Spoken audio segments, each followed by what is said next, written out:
बिस्मिल्लाहिर्रहमानिर्रहीम। अस्सलामुअलैकुम। FM stories में खुशामदीद। पेश खिदमत है इमरान सीरीज़ का नावल शूटिंग पावर। मुसन्निफ़ हैं मज़हर कलीम MA। कहानी का पहला हिस्सा। सामीन, हमारे चैनल को सब्सक्राइब कीजिए और बेल आइकन के बटन को प्रेस कर दीजिए ताकि हर नई आने वाली स्टोरी का नोटिफिकेशन सबसे पहले आप तक पहुंच जाए। जज़ाकल्लाह। होटल शोबरा का हाल लोगों से कचाकच भरा हुआ था। एक तरफ बनी हुई स्टेज खाली पड़ी हुई थी, लेकिन उसके बावजूद सबकी नज़रें उस स्टेज पर लगी हुई थी। गुज़िश्ता कई रोज़ से अखबारात में होटल शोबरा में होने वाले इस खुसूसी शो की भरपूर पब्लिसिटी की जा रही थी। इस पब्लिसिटी में बताया गया था कि ये खुसूसी शो दुनिया का मायानाज़ निशानाबाज मास्टर क्राफ्ट पेश कर रहे हैं, जिन्होंने दुनिया भर में अपनी हैरत अंगेज़ निशानाबाजी की वजह से तहलका मचा रखा है। और उसके साथ साथ क्राफ्ट की तरफ से यह ऐलान भी किया था कि अगर कोई शख्स निशानाबाजी में उनसे मुकाबला करना चाहता है तो वो न सिर्फ उसे खुशामदीद कहेंगे, बल्कि अगर वो उनसे आधी महारत का भी मुजाहरा कर सका तो क्राफ्ट की तरफ से उसे $50,000 का इनाम दिया जाएगा। और फिर आज सुबह के अखबारात में किसी प्रिंस ऑफ डम का ऐलान छपा था कि वो आज के खुसूसी शो में न सिर्फ क्राफ्ट का मुकाबला करेगा, बल्कि अगर क्राफ्ट उससे ज़्यादा अच्छा निशानाबाज साबित हुआ तो उसे $1,00,000 वो खुद स्टेज पर ही इनाम देंगे। उस ऐलान के छपते ही पूरे शहर में तहलका मच गया। हर शख्स उस प्रिंस ऑफ डम के मुतालिक बातें कर रहा था। ख़ास तौर पर रियासत डम के मुतालिक ज़्यादा गुफ्तगू हो रही थी कि आखिर ये क्या रियासत है और कहाँ वाक़ है। यही वजह थी कि आज हॉल में शो देखने वालों का इस कदर रश था कि होटल इंतज़ामिया को खुसूसी कुर्सियाँ रखनी पड़ गई थी। उसके बावजूद हज़ारों अफराद ये शो देखने के ख्वाहिशमंद थे।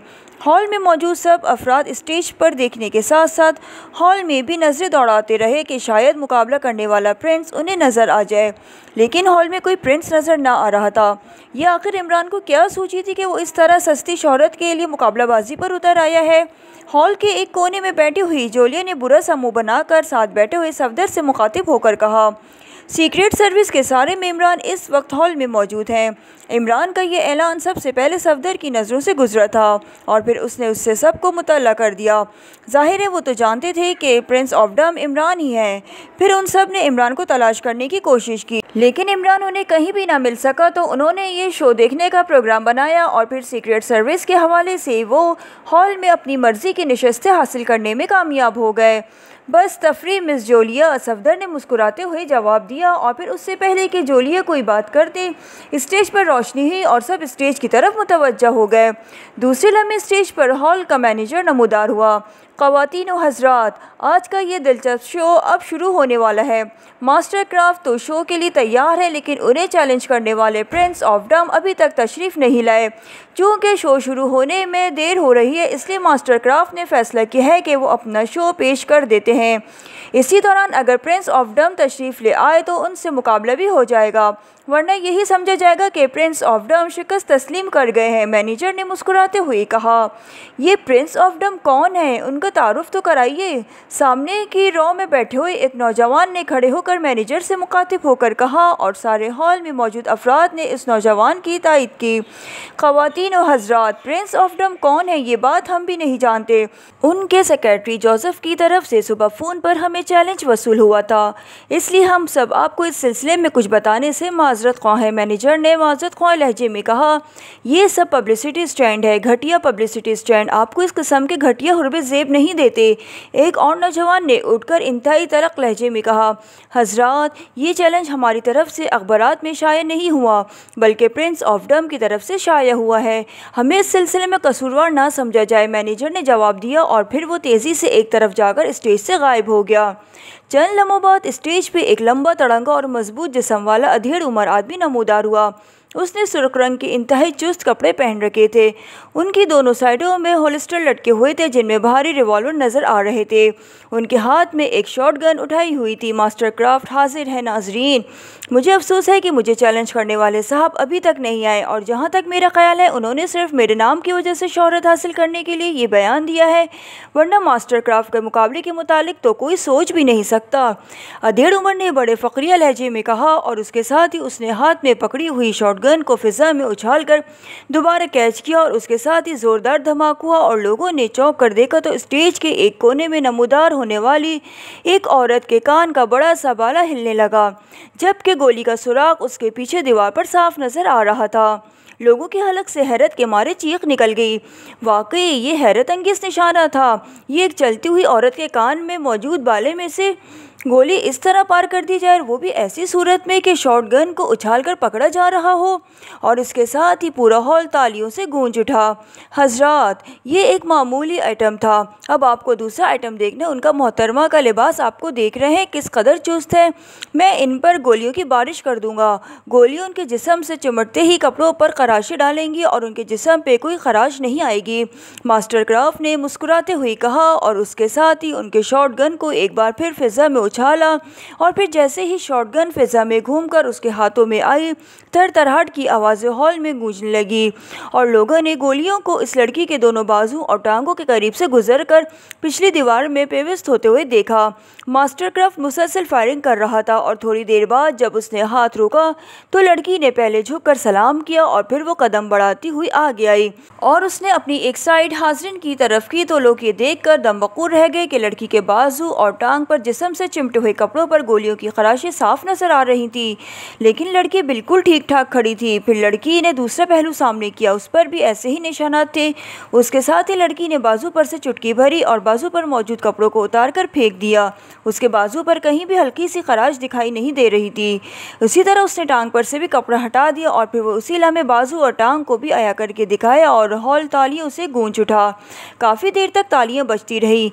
वाकई हैरत अंगेज़ निशानाबाज है ये मास्टर क्राफ्ट, जोलिया ने कहा और सब मेंबरान ने सर हिला दिए। वो सब उसके इस हैरत अंगेज़ निशानाबाजी पर दिल ही दिल में दाद दे रहे थे। अब देखिए एक और आइटम, मास्टर क्राफ्ट ने मुस्कुराते हुए कहा और उसने शॉटगन को एक तरफ फेंका और साइड होलिस्टरों से दोनों रिवॉल्वर निकाल लिए। लड़की ने दोनों हाथ फैलाकर दीवार पर जमा दिए और उसकी पतली पतली उंगलियां फैली हुई थी और उनके दरमियानी रखों से दीवार की सफ़ेदी साफ नजर आ रही थी। दूसरे लम्हे मास्टर क्राफ्ट ने मुसलसल रिवॉल्वर से फायरिंग शुरू कर दी। गोलियां लड़की के हाथों की तरफ जा रही थी और लोग हैरत और खौफ से सांस लेना ही भूल गए थे। चंद लम्हों बाद ही दोनों रिवॉल्वर वापस होलिस्टरों में गायब हो गए और लड़की ने हाथ हटा लिए। अब दीवार पर इन जगहों पर गोलियों के निशाना साफ नजर आ रहे थे जहां जहां लड़की की उंगलियों के दरमियान में रखने थे, जबकि लड़की की उंगलियां हर किस्म की खराश और जख्म से महफूज थीं। इस कदर हैरत अंगेज़ आइटम था कि लोग तालियां बजाते बजाते बेख्तियार उठ खड़े हुए। तालियों की गूंज इस कदर ज़बरदस्त थी कि यूँ महसूस हो रहा था जैसे हॉल की छत उड़ जाएगी। सीक्रेट सर्विस की ये तालियां क्यों बजाई जा रही थी? क्या यह तालियां का मुकाबला हो रहा है या ये कव्वालों का ट्रेनिंग सेंटर है? दरवाजे से एक आवाज़ गूंजी और सब लोग तालियां बजाना भूलकर इधर उधर देखने लगे और फिर उनकी नज़रें दरवाजे पर ही जमी रही। दरवाजे पर इमरान बाकायदा शहजादों के लिबास में मौजूद था। सफ़ेद सिल्क की शेरवानी और चूड़ीदार पजामे के पंजे उसके सलीम शाही जूते पहन रखे थे। गले में सच्चे मोतियों का हार था और उसके लिबास में इस कदर वजी और खूबसूरत लग रहा था कि हॉल में मौजूद हर शख्स हैरत से बुत बना रहा। उसके दोनों अतराफ में जोसेफ और जवाना थे, खाकी रंग की वर्दियाँ पहने हुए और साइड हॉलिस्टरों में रिवॉल्वर लगाए हुए। वो वाकई कोई देव लग रहे थे।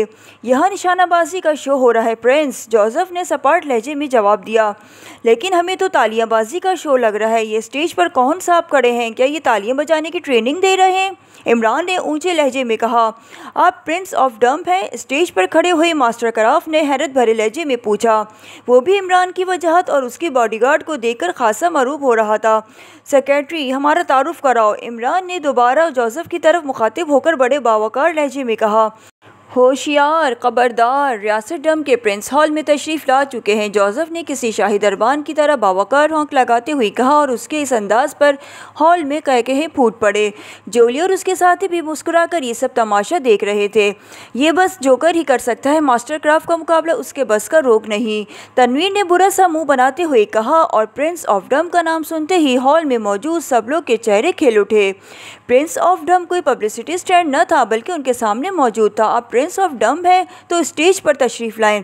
मेरा नाम क्राफ्ट है। अगर आप निशानाबाजी में मुझसे आधी कामयाबी भी हासिल कर गए तो मैं आपको ऐलान के मुताबिक $50,000 इनाम दूंगा। मास्टर क्राफ्ट ने इंतहाई संजीदा लहजे में कहा। सेक्रेटरी, उन्हें बता दो कि ये प्रिंस ऑफ डम की शान में गुस्ताखी है। प्रिंस इनाम नहीं लिया करते। बाकी रहा मुकाबला तो मास्टर क्राफ्ट निशानाबाजी की दुनिया में एक अनाड़ी का नाम है, इमरान ने ऊंची आवाज़ में कहा और फिर वो बड़े बावकार अंदाज में चलता हुआ स्टेज की तरफ बढ़ने लगा। जोसेफ और जवाना बड़े मौदवाना अंदाज में उसके पीछे चल रहे थे और हॉल में मौजूद हर शख्स की नज़रें उनके साथ चल रही थी। कोई अनाड़ी है और कोई मास्टर, उनका पता अभी चल जाएगा। मास्टर क्राफ्ट ने बुरा समूह बनाते हुए कहा, सुनो मास्टर क्राफ्ट, अगर तुम वाकई निशानाबाजी में मास्टर हो तो फिर हम एक सफ़ेद तितली स्टेज पर उड़ाते हैं। तुम उसके परों पर गोलियों से नक्शो निगार बना दो।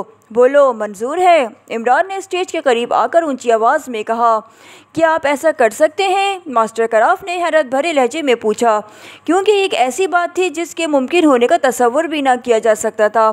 उड़ती हुई छोटी सी तितली और उसके तेज़ी से हिलते हुए परों पर गोलियों के नक्शोनुगार बनाना, तितली फिर हलाक न हो, ये कैसे मुमकिन हो सकता है? और फिर तितली के पर तो इस कदर नाजुक होते हैं कि इनको गोली के करीब से भी निकल जाए तो वो खराब हो जाएंगे। प्रिंस ऑफ डम के लिए ये एक मामूली खेल है मास्टर क्राफ्ट, यकीन रखो, इंतहाई मामूली। ये खेल तो हमारे सेक्रेटरी भी खेल सकते हैं, इमरान ने मुंह बनाते हुए कहा। और हॉल में मौजूद अफराद तो अब वाकई हैरत से बुत बनकर रह गए थे। प्रिंस ऑफ डम ने निशानाबाजी का झूठा टारगेट बनाया था और वो यकीनन नाकाबिल यकीन था, कतई नाकाबिल यकीन। अगर आप ये खेल दिखा सकें तो आपका शागिर्द बनने के लिए तैयार हूँ, मास्टर क्राफ्ट ने मुंह बनाते हुए कहा। सॉरी, हमें अनाड़ियों को अपना शागिर्द बनाने का शौक़ नहीं, अलबत्ता हम तुम्हें ये खेल ज़रूर दिखा सकते हैं, इमरान ने कहा और स्टेज पर चढ़ गया। जोसेफ और जवाना भी उसके साथ ही स्टेज पर पहुंच गए। हमें अफसोस है मास्टर क्राफ्ट, इमरान ने ऊंची आवाज़ में कहा और मास्टर क्राफ्ट का सुस्ता हुआ चेहरा एक लख्त खिल उठा। अफसोस की ज़रूरत नहीं, ऐसा होना ही मुमकिन नहीं, क्राफ्ट ने हंसते हुए कहा। हम अफसोस इस बात पर नहीं कर रहे कि ये हो सकता है या नहीं, बल्कि इस बात पर अफसोस कर रहे हैं कि अभी रंगदार गोलियां ईजाद नहीं की गई, इसलिए तितली के परों पर सिया नक्शो निगार बन सकते हैं। वैसे तो हमारे ज़ौक़ पर गिरा गुजरेंगे, लेकिन मजबूरी है, इमरान ने संजीदा लहजे में कहा। ओह अच्छा, सॉरी। मास्टर क्राफ्ट का चेहरा एक बार फिर सुस्त हो गया। सेक्रेटरी, तितली वाली डिबिया निकालो और हॉल में मौजूद मौजूद मेहमानों को दिखाओ कि उसके पर सफ़ेद है या नहीं, इमरान ने करीब खड़े जोसेफ से मुखातिब होकर कहा और जोसेफ ने जल्दी से जेब में से हाथ डालकर एक खूबसूरत डिबिया निकाल ली। ये डिबिया शीशे की थी और उसके अंदर सफ़ेद परों वाली एक तितली फड़फड़ा रही थी। उसके पर बिल्कुल सफ़ेद थे, दूध की तरह सफ़ेद। जोसेफ ने मास्टर क्राफ्ट और हाज़रीन को हाथ ऊंचा करके तितली दिखाई। अब आप मशीन पिस्टल हमें दो और तितली को स्टेज पर छोड़कर नीचे उतर जाओ। और जोसेफ ने होलिस्टर से एक मशीन पिस्टल निकालकर बड़े मौदबान अंदाज में दे दिया और इमरान स्टेज के एक कोने पर खड़ा हो गया। उसका रुख स्टेज की अंदरूनी तरफ था। जवाना उसके पीछे स्टेज से नीचे खड़ा हो गया, जबकि जवाना ने हाज़रीन के सामने डिबिया खोली और तितली को स्टेज पर उछाल दिया। हॉल में बैठे हुए सब अफराद को तो जैसे सांप सूंघ गया था। उन्होंने सस्पेंस की वजह से सांस लेना भी तर्क कर दिया। मास्टर क्राफ्ट भी एक दीवार से लगा खामोश खड़ा था। उसके चेहरे पर उलझन साफ नजर आ रही थी। तितली स्टेज के ऊपर उड़ने लगी। चंद लम्हों बाद वो अपने सफ़ेद पर तेज़ी से हिलाती हुई उड़ती रही। दूसरे लम्हे हॉल मशीन पिस्टल की मुसलसल तरतराहट से गूंज उठा। गोलियां बिजली किसी तेज़ी रफ्तार से तितली के इर्द गिर्द से गुजरती जा रही थी। जैसे जैसे तितली उड़ रही थी, इमरान का हाथ भी घूमते जा रहा था और फिर ठस की आवाज़ सुनाई दी और इमरान ने हाथ रोक दिया। तितली अभी तक उड़ रही थी। इमरान ने पिस्टल फेंका और तेज़ी से तितली की तरफ लपका। उसने उड़ती हुई तितली पर झपटा मारा और उसे मुट्ठी में पकड़कर स्टेज की परली दीवार तक लेता चला गया। उसने मुट्ठी खोली और तितली को दीवार के साथ लगाकर उसने जेब में से हाथ डालकर 2 पिनें निकाली और तितली के दोनों पर दीवार के साथ फैलाकर दोनों साइडों पर पिन लगा दिया। तितली का जिस्म ललस रहा था और इमरान हाथ झाड़ता हुआ पीछे हट गया। दूसरे लम्हे हॉल में मौजूद हर शख्स पागलों की तरह चीख पड़ा। स्टेज पर मौजूद तेज़ रोशनी में दीवार के साथ पिन की हुई तितली के परों पर वाकई सियाह रंग की बड़ी खूबसूरत आड़ी तिरछी लकीरें नजर आ रही थीं, ऐसी लकीरें जैसे नक्शो निगार बनाए गए हों। और फिर हॉल ज़बरदस्त तालियों से गूंज उठा। इस बार तालियों का जोर इस कदर था कि वाकई छत उड़ने के करीब हो गई थी, जबकि इमरान मासूम सा चेहरा बनाए हुए खामोश खड़ा था। मास्टर क्राफ्ट पागलों किस अंदाज में चंद लम्हे तितली को देखता रहा। फिर वो तेज़ी से आगे बढ़ा। उसने तितली के करीब जाकर उसे गौर से देखा और उसके बाद उसने उसके दोनों परों पर उंगली फेरी। उसकी उंगली फेरते ही नक्शो निगार फैल से गए। दूसरे लम्हे वो बिजली की तेज़ी से वापस मुड़ा और उसने आकर स्टेज पर इमरान के पैर पकड़ लिए। तुम मास्टर हो प्रिंस, मैं वाकई अनाड़ी हूँ, मैं अपनी शिकस्त तस्लीम करता हूँ, मास्टर क्राफ्ट ने अकीदत भरे लहजे में कहा। सेक्रेटरी, मास्टर क्राफ्ट को बता दो कि हमें तुम के बजाय आपसे मुखातिब करे। है, हम अपनी शान में गुस्ताखी बर्दाश्त नहीं कर सकते और उसे इनाम भी दे दो। ये हौसलामंद आदमी है, उसने जिस तरह शिकस्त तस्लीम नहीं की उसकी इज्जत हमारे दिल में और बढ़ गई है, इमरान ने ऊंची आवाज़ में कहा। इमरान से उगलवाया जाए कि आखिर इसने सब कुछ क्यों किया है, सफदर ने सर हिलाते हुए कहा। और फिर सब ने यही तय किया कि वो होटल से निकलकर सीधे फ्लैट पर जाएं और जब तक इमरान असल बात ना बता दे वहाँ से पलटे नहीं। चुनांचे चंद लम्हों बाद उनकी कारें होटल के कंपाउंड से निकलकर इमरान के फ्लैट की तरफ दौड़ने लगीं। मुझे तो अब यकीन ही नहीं आ रहा कि ये सब कुछ कैसे मुमकिन है, कुर्सी पर बैठी हुई खूबसूरत लड़की ने सामने बैठे हुए मास्टर क्राफ्ट से मुखातिब होकर कहा। यकीन तो मुझे भी नहीं आ रहा है एलिज़ाबेथ डियर, लेकिन ये मुमकिन हो चुका है। प्रिंस जादूगर है, जादूगर, मास्टर क्राफ्ट ने मुंह बनाते हुए जवाब दिया। वो दोनों इस वक्त होटल शोरबा में अपने रहायशी कमरे में बैठे हुए थे। लेकिन इस शो के बाद अब इस मुल्क में तो हमारा शो नहीं चल सकेगा, फिर हमारा मिशन का क्या होगा, एलिज़ाबेथ ने संजीदा लहजे में कहा। हाँ, मैं भी यही सोच रही हूँ और इसके साथ साथ ये भी सोच रहा हूँ कि इस कदर हाजरीन की मौजूदगी में हमारा मिशन कामयाब भी नहीं हो सकता। मुझे रेड सर्किल से बात करनी होगी, क्राफ्ट ने कहा। क्यों, इस प्रिंस का इस मामले से क्या ताल्लुक, एलिज़ाबेथ ने बुरी तरह चौंकते हुए कहा। तुम्हें नहीं मालूम, मैं भी पहले इसे आम सा प्रिंस समझ रहा था, लेकिन आज सुबह 01 ने एक पर्चा दिया है और इसके बाद मामला बदल गया है। ये लो, तुम खुद पढ़ लो, मास्टर क्राफ्ट ने जैकेट की जेब से एक पर्चा निकालकर एलिज़ाबेथ की तरफ बढ़ाते हुए कहा।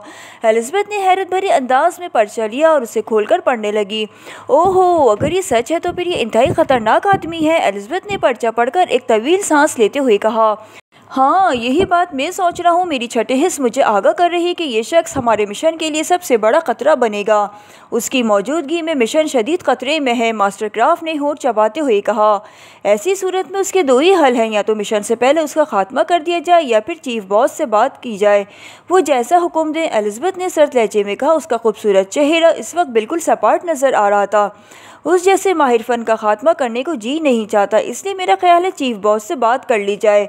फिर अगर उसने उसके खात्मे का हुक्म दिया तो फिर तो मजबूरी होगी, मास्टर क्राफ्ट ने कुर्सी से उठते हुए कहा। उसके उठते ही एलिज़ाबेथ भी उठ खड़ी हुई।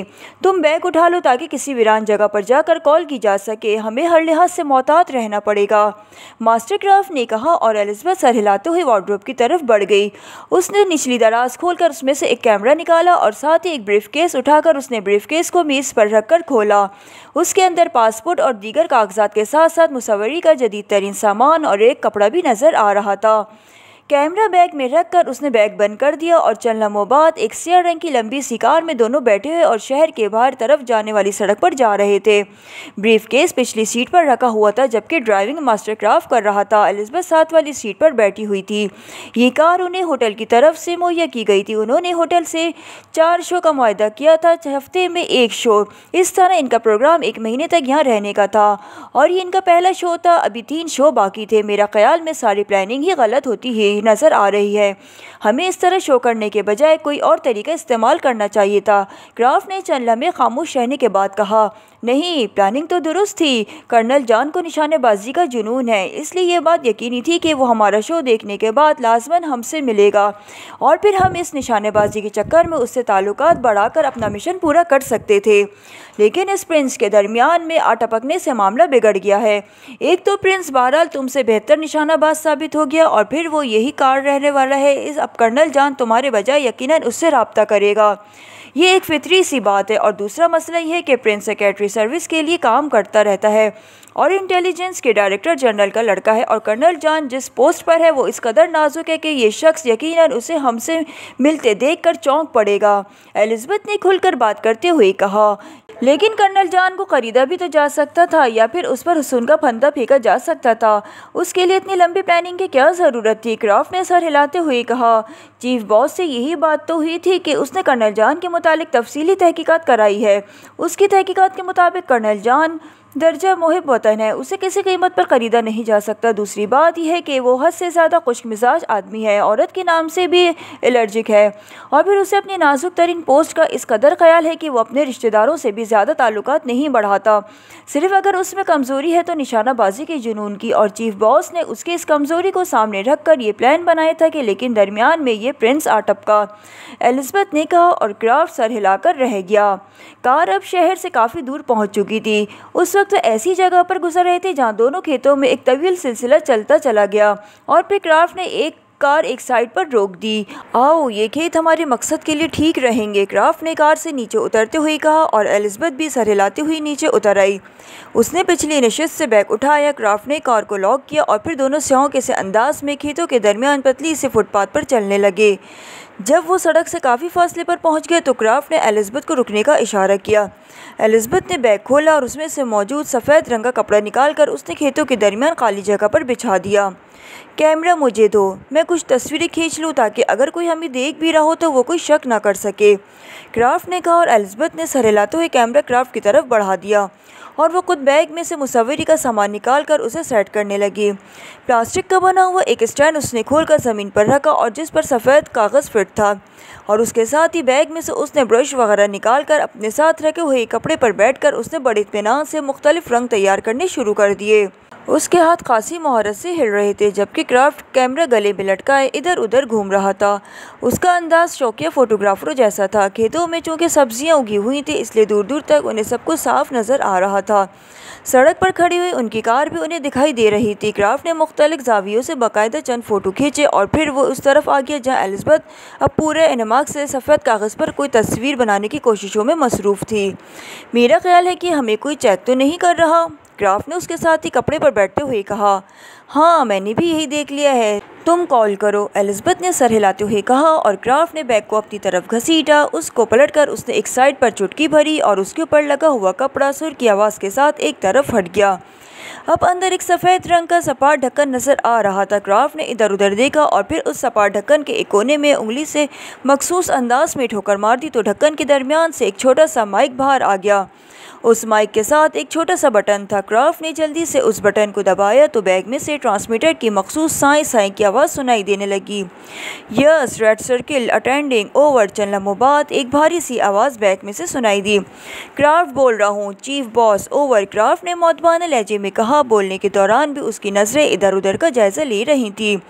ओह यस, क्या रिपोर्ट है, कल रात तुम्हारा पहला शो था ओवर, चीफ बॉस ने इस बार नरम लहजे में कहा। यस बॉस, शो हो गया, लेकिन वहाँ एक शख्स ने मुझे चैलेंज किया। इस बार फिर उस एक हैरत अंगेज़ कारनामा सर अंजाम दिया, इस कदर हैरत अंगेज़ कि मेरे लिए भरे मजमे के सामने शिकस्त तस्लीम के अलावा और कोई चारा ना रहा ओवर, क्राफ्ट ने कहा। मास्टर क्राफ्ट, तुम नशे में तो नहीं हो? तुम निशानाबाजी में किस्से से शिकस्त खाओगे? ये कैसे मुमकिन हो सकता है ओवर, चीफ बॉस ने इंतहाई गुस्से लहजे में जवाब देते हुए कहा। ऐसा हो चुका है बॉस, क्राफ्ट ने कहा और फिर उसने शुरू से लेकर आखिर तक तमाम तफसील बता दी। हैरत अंगेज़, इंतहाई हैरत अंगेज़, कम अज़ कम मुझे तो अब भी यकीन नहीं आ रहा कि ऐसा मुमकिन हो सकता है, लेकिन तुम कह रहे हो तो ठीक है, लेकिन कॉल करने का मकसद ओवर, चीफ बॉस ने कहा। बॉस, 01 ने आज सुबह मुझे एक पर्चा ला कर दिया है। इस पर्चे के मुताबिक 01 ने उस प्रिंस के बारे में तहकीकात की है। उसके मुताबिक उसका असल नाम अली इमरान है, किंग रोड के फ्लैट नंबर 10वें पे अपने बावर्ची के साथ रहता है। डम पे एक फ़र्जी रियासत है। वैसे ही अली इमरान यहाँ के director general intelligence sir Rahman का अकलौता लड़का है। बज़ाहिर मासूम और अहमक नज़र आता है लेकिन दर हकीकत इंतहाई ख़तरनाक आदमी है। सीक्रेट सर्विस के लिए भी काम करता है। आमदनी के ज़रा नामालूम है ओवर, क्राफ्ट ने पर्चे पर मौजूद तफसीलात बताते हुए कहा। ओह, फिर तो ये खासा ख़तरनाक शख्स हुआ, लेकिन उसके बावजूद जो तुम्हारी कॉल का मकसद फिर भी मैं नहीं समझा ओवर, चीफ बॉस ने कहा। बॉस, पहली बात तो यह है कि अली इमरान के सामने आने के अब कर्नल जान का मुझसे रब्ता कायम करने का इम्कान ख़त्म हो गया है। ज़ाहिर है इमरान ने अपने आप को मुझसे बेहतर निशानेबाज साबित कर दिया है और फिर वो मुकामी है जबकि मैं गैर मुल्की, और जैसी फितरत आपने कर्नल की बताई है उसके मुताबिक वो अपने साये से भी चौंकना रहता है। इसलिए मेरे ख्याल में अगर अपनी कमज़ोरी की बिना पर अगर उसका मुझसे रब्ता कायम करने का कोई इम्कान था तो कम अज़ कम मेरे नुक्ता नज़र से वो अब ख़त्म हो गया है। और दूसरी बात यह है कि अगर ऐसा ना हुआ और कर्नल जान हमसे रब्ता कायम भी करे तो हो सकता है कि अली इमरान चौंक पड़े। ऐसी सूरत में इंटेलिजेंस या सीक्रेट सर्विस की हरकत में आ जाने का भी खदशा है ओवर, क्राफ्ट ने कहा। और हाँ, वाकई ऐसा मुमकिन है, मुझे इस जाविये को तो ख्याल ही ना आया, लेकिन ये मिशन बहरहाल मुकम्मल होना चाहिए। तुम ऐसा करो कि मिशन से पहले सारे निशानेबाज का खात्मा कर दो ताकि हर किस्म के खदशात ख़त्म हो जाए ओवर, चीफ बॉस ने ने कहा, हाँ उसका यही एक हल मुमकिन है और मेरा ख्याल है कि ये काम 01 काफ़ी आसानी से कर सकता है। ओवरक्राफ्ट ने कहा, बिल्कुल ठीक है, वो ऐसे कामों में माहिर है, लेकिन एक बात का ख्याल रखना, तुमने फौरी ये काम नहीं करना क्योंकि उस जैसे आदमी को मौत के बाद सीक्रेट सर्विस या इंटेलिजेंस लाजमन तहकीकात करेगी। तुम कुछ और इंतज़ार करो और कर्नल जान तुमसे रब्ता कायम करे और उसके बाद किसी भी वक्त मिशन के दौरान तुम ये महसूस करो कि इमरान आड़े आ रहा है, फिर ये काम करना। और अगर हमारे प्लान के मुताबिक कर्नल जान हमसे रब्ता भी कायम नहीं करता तो फिर सब फजूल हो जाएगा। ओवर। चीफ बॉस ने कहा, बॉस मैंने एक और तजवीज़ सोची है, अगर आप इजाज़त दें तो इस पर अमल किया जाए। ओवरक्राफ्ट ने कहा, कौन सी तजवीज़? ओवर। बॉस ने चौंकते हुए पूछा, बॉस क्यों ना इस कर्नल को अगवा कर लिया जाए और उसकी जगह अपना आदमी डाल दिया जाए, इस तरह हम आसानी से अपना मिशन मुकम्मल कर सकते हैं। ओवरक्राफ्ट ने कहा, ओह मास्टर क्राफ्ट, मुझे उम्मीद नहीं थी कि तुम इस कदर अहमकाना तजवीज़ पेश करोगे।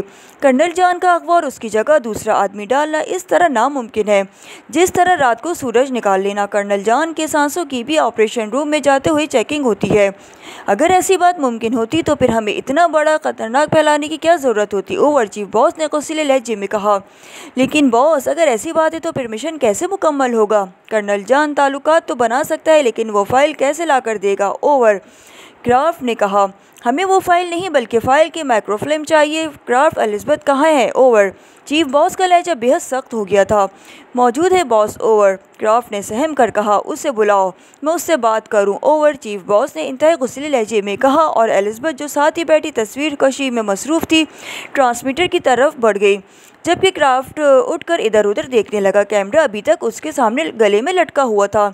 Elizabeth attending you boss. Over. Elizabeth ने संजीदा लहजे में कहा, एलिज़ाबेथ ये क्राफ्ट कैसी बातें कर रहा है, तुमने उसे मिशन के बारे में ब्रीफ नहीं किया था? ओवर। चीफ बॉस ने इंतहाई कड़क लहजे में कहा, ओह सर, इसमें क्राफ्ट का कसूर नहीं है, क्राफ्ट सिर्फ निशानाबाजी का माहिर है, जो जोड़ तोड़ में उसका दिमाग तेज़ नहीं चलता, इसलिए मैंने उसे सिर्फ यही बताया था कि कर्नल जान जब ताल्लुकात बढ़ाएगा तो हम उसे निशानेबाजी का कोई खेल समझाने के अवज़ उससे फ़ाइल ले लेंगे और बस। उसने ज़्यादा क्राफ्ट से कुछ नहीं जानता। एलिज़ाबेथ ने कहा, लेकिन तुम्हें चाहिए था कि मिशन पर जाने से पहले उसे मुकम्मल प्लानिंग बता देती। हो सकता है वो गलतफहमी में कोई ऐसी हरकत कर बैठता जिसका नतीजा हमारे हक में उल्टा हो जाता। ओवर। चीफ बॉस ने सख्त लहजे में कहा, बॉस मैं क्राफ्ट को जानती हूँ, अगर ऐसी गहरी बात कह दी जाती तो ये जहनी दबाव का शिकार हो जाता, इस तरह उसकी कारकर्दगी में कमी आ सकती थी। मैं उसे मज़ीद इस वक्त कुछ बताना नहीं चाहती थी जब कर्नल जान रब्ता कायम करता, लेकिन दरमियान में उस प्रिंस का झगड़ा पड़ गया। ओवर। एलिज़ाबेथ ने सर हिलाते हुए कहा, मेरा ख्याल है हमें कुछ रोज़ इंतज़ार करना चाहिए, हो सकता है सब कुछ हमारे वहम साबित हो और काम बिल्कुल उसी तरह हो जाए जिस तरह हमने सोचा है। अगर कोई सूरत हाल बदली तो मुझे कॉल करना, मैं फिर कोई नई प्लानिंग करूँगा। ओवर एंड ऑल दूसरी तरफ से कहा गया और उसके साथ ही रब्ता ख़त्म हो गया। एलिज़ाबेथ ने ट्रांसमीटर ऑफ करके उसे दोबारा बैग की शक्ल दी और फिर उसे सीधा करके रख दिया।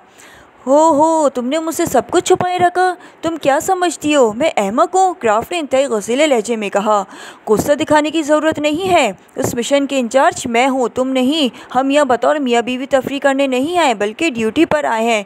मैंने जो मुनासिब समझा तुम्हें बता दिया और जो नहीं समझा नहीं बताया। एलिज़ाबेथ ने इंतहाई खुश्क लहजे में जवाब देते हुए कहा, अगर ऐसी बात है तो ठीक है, तुम जाने और तुम्हारा मिशन। मैं आज ही मुआहदा कैंसिल करके वापस चला जाता हूँ। जब मुझ पे एतमाद नहीं किया जाता, मुझे अहमक समझा जाता है, तो फिर मेरी यहाँ क्या ज़रूरत है? क्राफ्ट ने गुस्से से पैर पटकते हुए कहा, मेरा ख्याल है इस प्रिंस से शिकस्त खाने के बाद तुम्हारी अकल भी गायब हो गई है। तुम जानती हो कि तुम क्या कह रहे हो?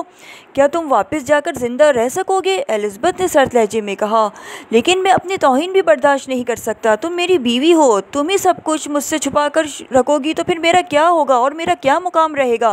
क्राफ्ट ने कदरे ढीला पड़ते हुए कहा, मैंने बताया तो है कि तुम्हें जहनी दबाव से बचाने के लिए मैंने तुमसे छुपाया था ताकि तुम अपने शो सही तौर से कर सको, वरना मुझे छुपाने की क्या ज़रूरत है? एलिज़ाबेथ ने नरम लहजे में कहा, अच्छा अब बता दो कि सारा चक्कर क्या है, क्या चीज़ तुमने छुपाई है? क्राफ्ट ने साथ बैठे हुए इंतहाई नरम लहजे में कहा और एलिज़ाबेथ हंस दी। हाँ, अब तुम्हें बताने में कोई हर्ज नहीं, क्योंकि मेरे ख्याल के मुताबिक अब आइंदा शो की कम अज़ कम इस शोहरत में ज़रूरत पेश नहीं आएगी। सुनो क्राफ्ट, जनरल जान पाकिस्तान की एयरफोर्स लेबॉर्ट्री में साइंसदान है और इस लेबॉर्ट्री में एयरफोर्स के सिलसिले में एक ही इंतहाई अहम ईजाद में मसरूफ़ है। ये ईजाद किस किस्म की है उसके मुतालिक तो तफसीलात का इल्म नहीं और न ही ये रेड सर्किल का दर्द सर है। बहरहाल इत्तलात के मुताबिक ये सर्च एक फार्मूले की सूरत में मुकम्मल हो चुकी है और आजकल इस फार्मूले को अमली सूरत देने का काम जारी है। इस फार्मूले का कोड नाम है मास्टर ब्रेन रखा गया है। पाकिस्तान के एक मुखालिफ मुल्क ने इस फार्मूले को हासिल करने के लिए रेड सर्किल से रब्ता कायम किया है और चीफ बॉस ने ये काम हाथ में लिया है। कर्नल जान के मुताबिक कुछ मालूमात उसे मुल्क के सीक्रेट एजेंटों ने मुहैया की है और कुछ चीफ बॉस ने अपने ज़राए से इकट्ठी की है। इन सब मालूमात को सामने रखकर ये प्लान बनाया गया है कि कर्नल जान जैसे ही तुमसे निशानाबाजी के सिलसिले में रब्ता कायम करे, हम उससे ताल्लुकात बनाएंगे और फिर इन ताल्लुकात की वजह से हम उसकी रिहाइशगाह तक पहुँच जाएंगे। चूँकि रहता भी वो इसी लेबॉर्ट्री के करीब है, इसलिए हम आसानी से लेबॉर्ट्री के करीब पहुंच जाने में कामयाब हो जाएंगे।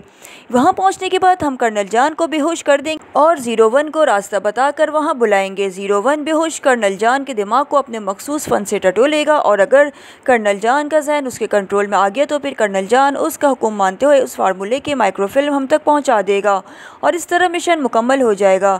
एलिज़ाबेथ ने उसे तफसील बताते हुए कहा, अजीब अहमकाना मंसूबा है। अगर कर्नल जान के दिमाग को ही टटोलना और कंट्रोल में करना है तो ये काम बाहर भी किया जा सकता है, किसी भी जगह। इसके लिए ये क्यों ज़रूरी है कि उसकी रिहाइशगाह पर पहुंचा जाए? ज़ाहिर है उसकी रिहाइशगाह ममनू इलाके में होगी, वहां दाखिला मुश्किल होगा और उस किस्म की हज़ारों रुकावटें पेश आ सकती हैं। क्राफ्ट ने मुंह बनाते हुए कहा, ये इसलिए कि 01 का कंट्रोल सिर्फ थोड़े वक्त के लिए होता है, ज़्यादा से ज़्यादा उसके लिए 1 घंटे का वक्त मुकर्रर है। दूसरी बात यह है कि उसके लिए कर्नल जान का बेहोश होना ज़रूरी है। अब अगर उसे बाहर कहीं बेहोश करके उसे फ़िल्म बनाने के लिए कहा जाए तो उसका नतीजा ये होगा कि यहाँ से जाने, फ़िल्म बनाने और फिर वापस आने में 1 घंटे से ज़्यादा वक्त लग सकता है। और दूसरी बात यह है कि 01 के कंट्रोल के लिए फासला भी मुकर्रर है, ज़्यादा से ज़्यादा 5 फीट लॉन्ग। इससे ज़्यादा रेंज पर इसका फ़न काम नहीं करता, इसलिए ये सब प्लान बनाया गया है। एलिज़ाबेथ ने जवाब देते हुए कहा, लेकिन अब भी बेशुमार पहलू इसमें जो आड़े आ सकते हैं। चीफ बॉस ने बताया था कि लेबॉर्ट्री में दाखिल होते वक्त उसकी सांस तक चेक किए जाते हैं। ऐसी सूरत में वो फिल्म बनाने के लिए कैमरा अंदर कैसे ले जाएगा और फिर फिल्म को बाहर कैसे ले आएगा? क्रॉफ्ट ने बाकायदा चर्च करते हुए कहा, तुम चीफ बॉस और मुझे अहमक समझते हो कि हमने तुम्हारे तमाम पहलू पर गौर नहीं किया होगा। सुनो, आई लेंस कैमरा कर्नल जान की आंखों पर चढ़ाया जाएगा, इसलिए वहाँ लेबॉर्ट्री में फ़िल्म नहीं बनानी बल्कि इस फाइल के शुरू से लेकर आखिर तक खोल कर बस पढ़ना है। जैसे जैसे वो पढ़ता जाएगा उसकी फ़िल्म आई लेंस कैमरे में बनती जाएगी। इसके बाद फ़ाइल वहीं रह जाएगी और कर्नल जान वापस आ जाएगा। जब वो वापस आ जाएगा तो उसे दोबारा बेहोश करके कैमरा उसकी आंखों से निकाल कर महफूज कर लिया जाएगा और जहनी कंट्रोल ख़त्म हो जाएगा। उसके बाद कर्नल जान को कुछ मालूम नहीं होगा इसके लिए ये क्या किया है। फिर इस फिल्म को बाहर ले आने में कोई मुश्किल नहीं होगी। एलिज़ाबेथ ने जवाब दिया, हाँ वाकई अब मुझे एहसास हो रहा है कि खासा अच्छा मंसूबा है। बस मेरे जहन में एक रुकावट है कि 01 आखिर वहाँ कैसे पहुँचेगा। ऐसा ना हो कि रास्ते में ही 01 को पकड़ लिया जाए, ऐसी सूरत में तो सब कुछ धरा का धरा रह जाएगा। क्राफ्ट ने कहा, उसके मुतालिक भी सोचा जा सकता है। इसके अलावा के हिफाजती इंतजाम की पूरी तफसील चीफ बॉस पहले ही हासिल कर चुका है। जब हम मिशन के लिए 01 को आखिरी काशन देंगे तो 01 हरकत में आ जाएगा और उसके आदमी इलाके के मतलूबा अफराद की जगह ले लेंगे। इस तरह 01 बगैर किसी रुकावट के हम तक पहुंच जाएगा। बहरहाल ये हमारा मसला नहीं है, 01 का है, वो ऐसे मामलात में माहिर है और उसके पास पूरी तंजीम मौजूद है, वो खुद ही सारा बंदोबस्त कर लेगा। कर्नल जान को सही होश हवास में ले जाने की इसलिए ज़रूरत है कि लेबॉर्ट्री में काम करने वालों की गेट पर मखसूस कंप्यूटराइज बाकायदा चेकिंग करते हैं। इनको कार्ड इशू किए हुए हैं जिन्हें कंप्यूटर पंच होना ज़रूरी है। कार्ड होल्डर इस इलाके में बगैर कार्ड पंच किए अंदर दाखिल होगा तो सेक्रेटरी खुद ब खुद पता चल जाएगा। अलबत्ता मेहमानों के लिए ये इंतजाम किया है कि जो आदमी अपने मेहमान को ले आना चाहे वो खुसूसी इजाज़तनामा हासिल करे। उन मेहमानों का ताल्लुक चूँकि सिर्फ रिहायशी कॉलोनी तक है इसलिए उनको आम सी चेकिंग होती है और बस। एलिज़ाबेथ ने तफसील बताते हुए कहा, लेकिन ऐसा भी तो हो सकता है कि हम 01 को अपना दोस्त बनाकर उसका तारुफ कर्नल जान से कराएं और कर्नल जान उसे हमारे साथ अंदर ले जाए। क्राफ्ट ने कहा, वहाँ भी एक वक्त सिर्फ 2 मेहमान जा सकते हैं, उससे ज़्यादा नहीं। तुम्हारा जाना इसलिए ज़रूरी है कि कर्नल जान तुम्हारा मकसद होगा, मेरा जाना इसलिए ज़रूरी है कि मैं सूरत हाल को चेक करके उसे बर वक्त बेहोश कर दूँगी। तुम्हारा क्या वहाँ अकेला जाना मुनासिब नहीं है? वैसे भी मियाँ बीवी को बेज़र समझा जा सकता है, ऐसी सूरत में 01 हमारे साथ नहीं जा सकता। एलिज़ाबेथ ने बताया, ठीक है, प्लानिंग तो वाकई शानदार है, लेकिन असल मसला कर्नल जान के राब्ते का है। क्राफ्ट ने एक तवील सांस लेते हुए कहा, मुझे यकीन है बहरहाल कर्नल जान हमसे रब्ता ज़रूर करेगा। आओ वापस चलें, एलिज़ाबेथ ने मुस्कुराते हुए कहा और फिर उसने जल्दी जल्दी सामान पैक करना शुरू कर दिया और फिर वो बैग उठाए कार की तरफ बढ़ गए। तनवीर को अब तक यकीन नहीं आ रहा था कि ये कमाल दिखा सकते हो। सफदर ने मुस्कुराते हुए कहा। वो होटल से निकलकर सीधे इमरान के फ्लैट पर पहुंच गए थे, लेकिन इमरान गायब था। पहले तो वो वापस जाने लगे, लेकिन फिर जोलिया के इसरार पर वो वहीं बैठ गए कि आखिर किसी वक्त तो वापस आएगा। दूसरा, उन्हें यकीन था कि सुलेमान लाजमन जानता था कि इमरान कहाँ है, और जब वो उन्हें वहीं जमा हुआ देखेगा तो वो लाजमन इमरान को इत्तला देगा। और फिर वही हुआ। तकरीबन आधे घंटे बाद इमरान फ्लैट में दाखिल हो चुका था, लेकिन अब वो आम से लिबास में था और उससे कि उसके हैरत अंगेज़ कमाल के बारे में ही गुफ्तगू हो रही थी। तनवीर में बस एक ही खूबी है कि ये ज़रूरत से ज़्यादा समझदार वाक़या हुआ है, इमरान ने मुस्कुराते हुए कहा, और सब बेख्तियार चौंक पड़े। क्या मतलब? क्या वाकई उसमें कोई चक्कर था? जोलिया ने चौंकते हुए कहा। मिस जोलिया, चक्कर के बगैर तो दुनिया भी कायम नहीं रह सकती, इसलिए अल्लाह ताला ने दुनिया को भी चक्कर में चला रखा है। तो तुम लोग वाकई ये समझ रहे हो कि मैंने मशीन पिस्टल से तितली के परों पर नक्शो निगार बनाए? इमरान ने मुस्कुराते हुए कहा। हमने अपनी आंखों से देखा है, जोलिया ने बुरा सा मुंह बनाते हुए कहा। जिस तितली पर मैंने फायरिंग की थी वो बेचारी मेरी आस्तीन में बंद होकर राना हाउस वापस पहुंच चुकी है, और जो तितली वहां स्टेज की दीवार से चिपका हुई है उसे आस्तीन की कैसे निजात मिल गई। बस इतनी सी बात थी, इमरान ने कहा, और सिवाय तनवीर के बाकी सब अफराद के चेहरे देखने के लायक हो गए। तो इसका मतलब है भाई तुमने फ्रॉड किया है, जोलिया ने बुझे हुए लहजे में कहा। उसे शायद इमरान के अल्फाज से ठेस पहुंची है। ये फ्रॉड नहीं, मुकाबला था, और मुकाबले में निशानाबाजी के साथ अक्ल भी इस्तेमाल करनी पड़ती है। खाली निशानाबाजी से काम नहीं चलता। अब ये मास्टर क्राफ्ट की बदकिस्मती थी, वो सिर्फ निशानाबाज है, जबकि मुझे लोग साथ ही अहमक भी कहते हैं, इमरान ने मुस्कुराते हुए कहा। और उसके ये वजाहत सुनकर जोलिया बेख्तियार हंस पड़ी। लेकिन इमरान साहब, आखिर इस चक्कर का क्या मकसद था? कैप्टन शकील ने कहा। मकसद कुछ नहीं, उल्टा 50,000 रुपये का नुकसान हो गया, इमरान ने मुंह बनाते हुए कहा। और हाँ, उन नोटों वाली गड्डी का तो मुझे ख्याल ही नहीं रहा था। वैसे तुम वो पैसों के बारे में रोते रहते हो, लेकिन लोगों को तुम 50-50 हज़ार दे देते हो, जैसे पैसे की तुम्हारे सामने कोई अहमियत ही ना हो। ये इतनी बड़ी रकम तुम कहाँ से लेते हो? जोलिया ने कहा। यार, सुपर फैयाज जिंदा है, मुझे रकम की क्या कमी है? शहजादगी का भरम रह जाता है, इमरान ने कहा। देखिए इमरान साहब, आप सीधी बात बताएं कि मास्टर क्राफ्ट कौन है? आपने उससे चैलेंज क्यों किया और फिर उसे नोटों की गड्डी क्यों दी? सफदर के इसरार करते हुए इन्होंने कहा। इस सीक्रेट सर्विस में यही मुसीबत है, ये भी पुलिस वालों की तरह हर चीज़ को मशकूक समझते हैं। भाई तफरी और क्या, मास्टर क्राफ्ट बेचारे ने क्या होना था, बस निशानाबाजी का माहिर है, शो करके दौलत कमा रहा है और बस। इमरान ने मुस्कुराते हुए जवाब दिया। ये तो हमें भी पता है कि वो निशानेबाज है, इसने और मुल्कों में भी शो किए हैं, अखबारात में उनका जिक्र भी आता है, लेकिन तुम्हारा इससे इस तरह की दिलचस्पी लेना बता रहा है कि दाल में कुछ काला है और हम इस काले को सफ़ेद करना चाहते हैं। कैप्टन शकील ने हंसते हुए कहा। यार, मैंने सब कुछ सच बता दिया है, फिर तुम नाराज़ हो जाओगे। अचानक इमरान ने संजीदा होते हुए कहा। वादा रहा, नहीं होंगे नाराज़, सबने बेज़बान होकर कहा। तो सुनो, उसके साथ जो लड़की है वो मुझे पसंद आ गई है, बस समझो दाना डाला है, इमरान ने पहले भी ज़्यादा संजीदा होते हुए कहा। और जोलिया का चेहरा यकलक सुर्ख पड़ गया, जबकि तनवीर का चेहरा खिल उठा था। बकवास, ये बात आप इससे करें जो आपको ना जानता हो, हम मर कर भी आपकी इस बात पर यकीन नहीं कर सकते। सफदर और कैप्टन शकील ने हंसते हुए कहा। अच्छा, जब कार्ड पहुंचेगा तो फिर यकीन करोगे? बस दुआ करो काम बन जाए, इमरान ने मुस्कुराते हुए कहा। और उसी लम्हे जोलिया एक झटके से उठ खड़ी हुई। मैं जा रही हूँ, जोलिया ने पैर पटकते हुए कहा। टॉयलेट जाना है? भाई वो तो कई रोज़ से ख़राब पड़ा है, इमरान ने चौंक कर कहा। यू शट अप, जोलिया ने पहले से ज़्यादा भपरे हुए लहजे में कहा और तेज़ी से दरवाजे की तरफ मुड़ने लगी। मिस जोलिया, आप इमरान को जानते हुए भी हर बात को संजीदगी से ले लेती हो। बैठे, आपके इस रद्द-ए-अमल को देखने के लिए तो ये ऐसी बातें करता है। मैं आपको बताता हूँ कि असल चक्कर क्या है। इमरान साहब समझते हैं कि सीक्रेट सर्विस सिर्फ अहमकों का टोला है। सफदर ने उठकर जोलिया के बाजू से पकड़ते हुए इंतहाई संजीदा लहजे में कहा, और जोलिया समेत सब सफदर को हैरत से देखने लगे। जोलिया खामोशी से कुर्सी पर बैठ गई। जब मैंने अखबार में इमरान का चैलेंज पढ़ा तो मुझे उस वक्त यकीन आ गया कि इसके पस पर्दा कोई चक्कर है। चुनांचे मैंने उस सिलसिले में कुछ तहकीकात की। उस तहकीकात के नतीजे में एक बात सामने आई कि मास्टर क्राफ्ट जिस मुल्क में शो करता है वहाँ वो बाज़ागा कोई ना कोई बड़ा हंगामा ज़रूर खड़ा होता है। मसलन किसी मुल्क के सदर पर कातलाना हमला होता है, किसी मुल्क में मुसल्लह बगावत हो जाती है, एक मुल्क में एक साइंसदान अगवा हो गया। इसलिए मेरा ख्याल है कि मास्टर क्राफ्ट किसी मुजरिम तंजीम का नुमाइंदा है और इस शो की आड़ में कोई ना कोई जुर्म होता है। और यकीनन इमरान साहब ने भी यही बातों के पेश नज़र उसे टटोलने की कोशिश की है, या फिर उसे ये जताने की कोशिश की है कि इस मुल्क में इसका मुकाबला सख्त होगा और जहाँ तक नोटों का ताल्लुक है, मेरा आइडिया है कि नोटों के ज़रिए इमरान साहब ने उनकी खुफिया गुफ्तगू टेप करने की कोशिश की है, क्योंकि एक बार पहले भी एक केस में इमरान ने ऐसी ही हरकत की थी। कैसे की थी इसका मुझे इल्म नहीं, आप बताइए इमरान साहब, क्या मैं सच कह रहा हूँ? सफदर ने इंतहाई संजीदा लहजे में कहा। यार, तुम्हें तो इस बेशबहा रिसर्च पर PhD की डिग्री मिलनी चाहिए। वाह, क्या तहकीक की है, इमरान ने मुस्कुराते हुए कहा। सुनिए इमरान साहब, सफदर साहब की बात दुरुस्त है या नहीं, बहरहाल ये बात तय है कि आप ज़रूर किसी चक्कर में वहाँ गए थे और हम वो चक्कर मालूम करना चाहते हैं, कैप्टन शकील ने कहा। यार, चक्कर बताया तो है तो तुम तस्लीम नहीं करते, ना बताओ तो कहते हो कि ज़रूर कोई चक्कर है। बताओ अब मैं क्या करूं, कहो तो चाय पिला दूं, इमरान ने हंसते हुए कहा। और फिर उससे पहले कि कोई उसकी बात का जवाब देता, अचानक मेज़ पर पड़े हुए टेलीफोन की घंटी बज उठी। इमरान ने रिसीवर उठा लिया। अली इमरान बोल रहा हूँ, निशानाबाज उर्फ निशानाबाज। इमरान की ज़बान चल पड़ी। टाइगर बोल रहा हूँ जनाब, एक आदमी शो के बाद आपके मुतालिक तहकीकात करता फिर रहा है, गैर मुल्की है। उसने होटल शोभरा के कई बैरों से मालूमात हासिल करने की कोशिश की है।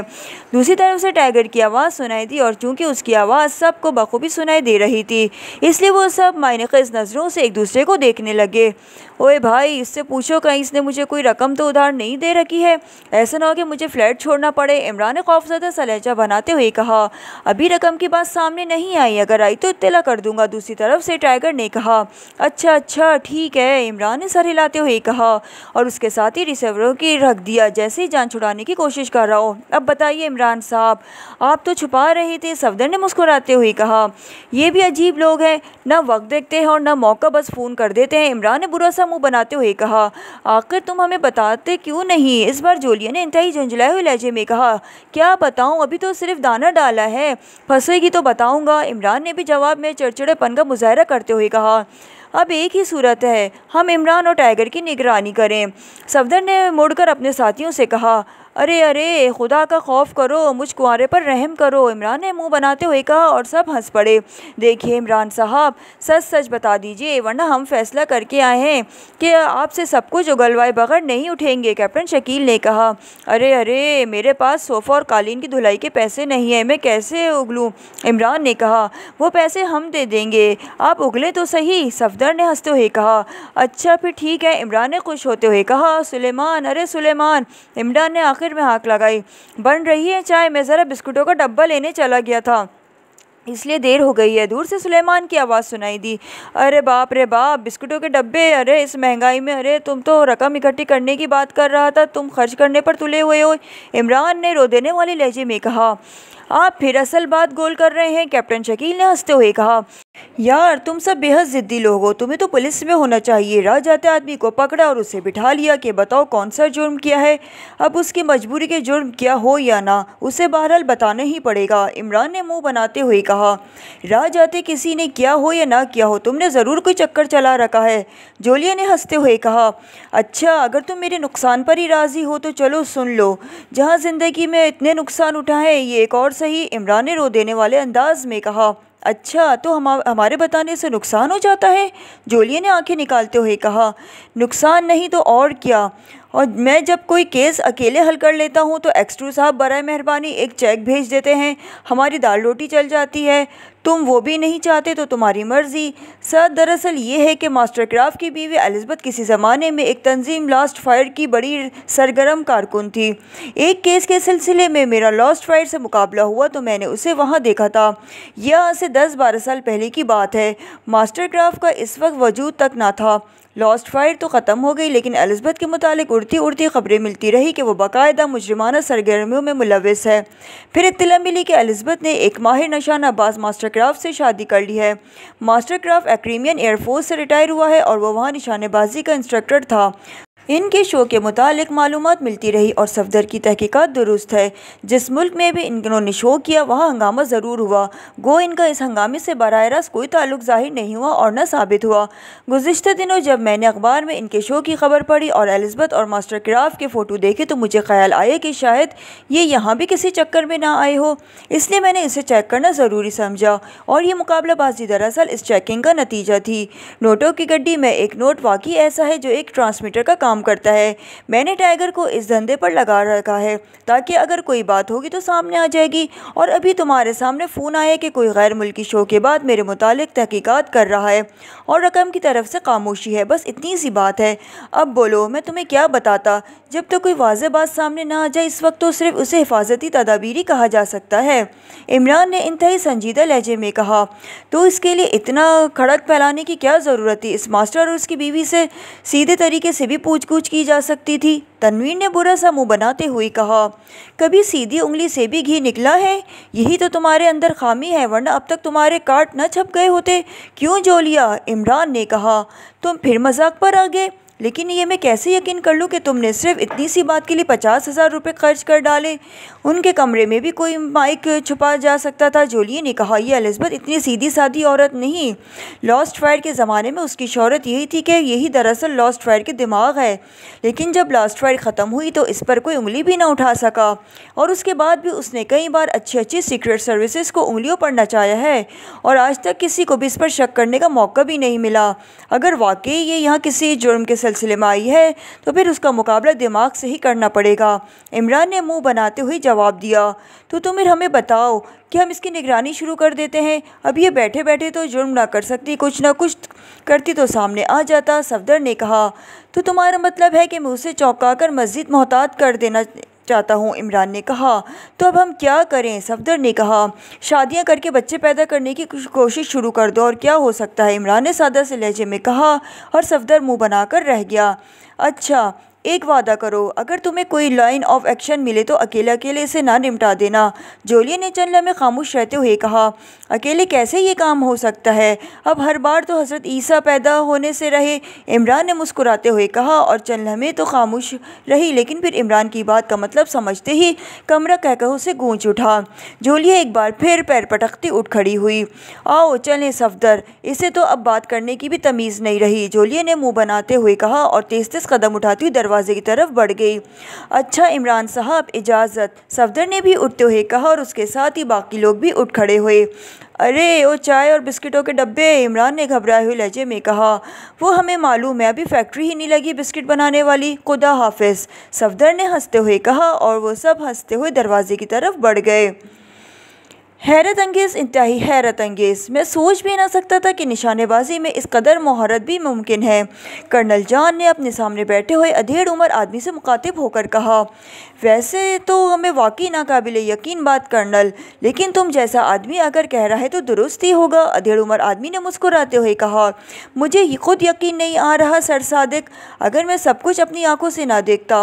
पहले जब मास्टर क्राफ्ट ने अपना शो दिखाया तो मैं समझ रहा था कि दुनिया में इससे बड़ा निशानाबाज पैदा ही नहीं हो सका, लेकिन जब प्रिंस ने आकर कारनामा दिखाया तो यकीन रखो मास्टर क्राफ्ट तो इसके सामने अनाड़ी लगने लगा। कर्नल जॉन ने आंखें फाड़ते हुए कहा। लेकिन कर्नल, ये प्रिंस ऑफ डम है कौन? डम कौन सी रियासत है? मैंने तो इससे पहले ऐसी कोई रियासत का नाम नहीं सुना, सर सादिक ने कहा। हाँ, मुझे भी अपने जोग्राफिया दानी पर बड़ा नाज था, लेकिन अब महसूस हो रहा है कि मैंने साइंस के चक्कर में पकड़कर जोग्राफिया भूल गया हूँ। मैंने सरसरी तौर पर पता किया है तो मालूम हुआ है कि हिमालय के तराई में कोई छोटी सी रियासत है। कर्नल जॉन ने जवाब दिया। अगर मुझे पहले पता होता तो मैं तुम्हारे साथ चलता, कम अज़ कम इस अजीबोगरीब मुकाबले को अपनी आंखों से तो देखता। आज अखबारात में इसका हाल पढ़कर और तुम्हारे मुँह से सुनकर मुझे बड़ा अफसोस हो रहा है, सर सादिक ने जवाब दिया। सर सादिक, अगर आप इजाज़त दें तो मास्टर क्राफ्ट का शो यहाँ करा दिया जाए, एक प्राइवेट शो। हम सब मिलकर इसकी निशानाबाजी का लुत्फ़ लेंगे। कर्नल जॉन ने इश्तियाक आमीज़ लहजे में कहा। शो नहीं कर्नल, ऐसा नामुमकिन है। तुम्हें तो मालूम है कि ये इंतहाई ममनू इलाका है, यहाँ किसी शो का तो इनेकाद का सवाल ही पैदा नहीं होता।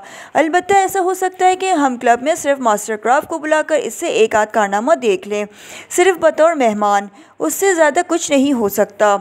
और वैसे उसकी ज़रूरत भी क्या है? अगले हफ्ते वो फिर शो करेगा तो वहाँ चलकर देख लेंगे। सर सादिक ने, जो लेबॉर्ट्री का चीफ था, सर हिलाते हुए कहा। अब तो मुश्किल है, मास्टर क्राफ्ट ने जिस तरह शिकस्त तस्लीम की है उसके बाद उसका कम अज़ कम इस इलाके में शो मुश्किल है। कर्नल जॉन ने कहा। चलो, वो प्रिंस तो यहीं रहता है, उससे बात कर लेंगे, अगर वो प्राइवेट तौर पर आ जाए तो। सर सादिक ने शायद कर्नल जॉन का दिल रखने के लिए कहा। सर, आपने प्रिंस को नहीं देखा, वो वाकई प्रिंस है। ऐसे लंबे तड़ेंगे और दियोकामत बॉडीगार्ड थे कि उसके देखकर ही दहशत होती थी, और फिर उसने जिस तरह नोटों की गड्डी मास्टर क्राफ्ट को दी उससे जाहिर होता है कि वो फटे पर हाथ भी नहीं रखेगा। कर्नल जान ने कदरे मायूस लहजे में कहा, चलो उससे तो मिला जा सकता है, सर सादिक ने बात ख़त्म करते हुए कहा, और वो फिर उठकर क्लब से बाहर की तरफ चल पड़े। कर्नल जान ने उसी वक्त स्पेशल ऑफिसर्स क्लब में बैठा हुआ था। यहाँ सिर्फ लेबॉर्ट्री के आला अफसरान ही दाखिल हो सकते थे। चूँकि वो अकेला आदमी था, इसलिए लेबॉर्ट्री के बाद उसका ज़्यादा वक्त इसी क्लब में गुजरता था। कल सारी रात उसे नींद ना आई थी कि उसका बस नहीं चल रहा था कि वो सब कुछ छोड़ छाड़ कर आ जाए और मास्टर क्राफ्ट या प्रिंस के कदमों में सारी ज़िंदगी गुजार दे। निशानेबाजी उसका जुनून था और वो अपने आप को बड़ा निशानेबाज समझता था। मास्टर क्राफ्ट के निशानेबाजी की महारत और उसके शो के मुतालिक उसने अखबारात में बहुत कुछ पढ़ रखा था और एक लिहाज से मास्टर क्राफ्ट उसका हीरो था। चुनाचा जब यह मास्टर क्राफ्ट के शो का ऐलान हुआ तो कर्नल जान को इस कदर खुशी हुई कि वो खाना पीना भूल गया और शो के लिए सेट बुक कराने वाला वो भी पहला आदमी था। निशानेबाजी के इस जुनून का इल्म उसके सब साथियों को था और कल से जब वो वापस आया सब दोस्तों के साथ उस टाइप पर ही गुफ्तगू जारी रही थी। प्रिंस ने हैरत अंगेज़ महारत का सबूत दिया था, लेकिन उसके बावजूद वो मास्टर क्राफ्ट के मुतालिक ही सोच रहा था, क्योंकि वो देख चुका था कि प्रिंस वाकई कोई प्रिंस है। ऐसे लोग सिर्फ अपने मूड के पाबंद होते हैं। अलबत्ता मास्टर क्राफ्ट पेशावर आदमी था, इसलिए इसका ख्याल था कि वो इससे मिलकर निशानेबाजी के सिलसिले में उससे तफसीली गुफ्तगू करेगा।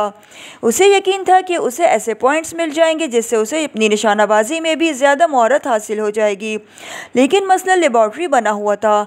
यह काम ऐसे मोड़ पर पहुंच चुका था कि उसे सर खुजाने की भी फुर्सत ना थी, इसलिए सुबह बादल अक़ास था वो लेबॉर्ट्री में चला गया। लेकिन वहां से फारिग होते ही उसने सबसे पहले होटल शोबरा फ़ोन किया ताकि मास्टर क्राफ्ट से मिलने के लिए वक्त ले सके। वहां से उसे बताया गया कि मास्टर क्राफ्ट और उसकी बीवी एलिज़ाबेथ सैर के लिए गए हुए हैं और रात को वापसी का कहकर गए हैं और अब वो क्लब में बैठा रात होने का इंतज़ार कर रहा था। सर में उसने अपनी हिदायत के मुताबिक होटल शोबरा पर बात की है। मास्टर क्राफ्ट होटल पहुंच चुके हैं। क्लब के इंचार्ज ने आकर बड़े मौदबाना लहजे में कर्नल जान से कहा, ओह थैंक यू। कर्नल जान ने चौंक कर कहा और उठ खड़ा हो गया। चूँकि वो पहले से ही शहर जाने के लिए तैयार था, इसलिए थोड़ी देर बाद उसकी कार एचओ एरिया के मेन गेट से ज़रूरी चेकिंग के बाद शहर की तरफ जाने वाली सड़क पर दौड़ने लगी। एचओ एरिया में तमाम कंटेनर्स एरिया थे और शहर के तमाम मगरिब में तकरीबन 150 किलोमीटर के फासले पर वाक़ था। इस तरह ऊंची नीची पहाड़ियाँ थी, इसलिए खुसूसी हिफाजत के लिए लेबॉर्ट्रियों ने पहाड़ियों के नीचे कायम की गई थी। इस एरिया के तमाम तक कंट्रोल एयरफोर्स के पास थे। कर्नल जान पहले ही बुरी फ़ौज के तहत चलने वाली एक डिफेंस लेबॉर्ट्री का इंचार्ज था, लेकिन उसके एक फार्मूले के आईडी का इल्म जब एयरफोर्स के आला हकाम को हुआ तो उन्होंने इस फार्मूले में बेहद दिलचस्पी ली और उसके बाद कर्नल जान को एयरफोर्स की खुफिया लेबॉर्ट्री में तब्दील कर दिया गया। कर्नल जान ने यहाँ कर इस फार्मूले पर दिन रात मेहनत की और फिर ये फार्मूला तैयार हो गया।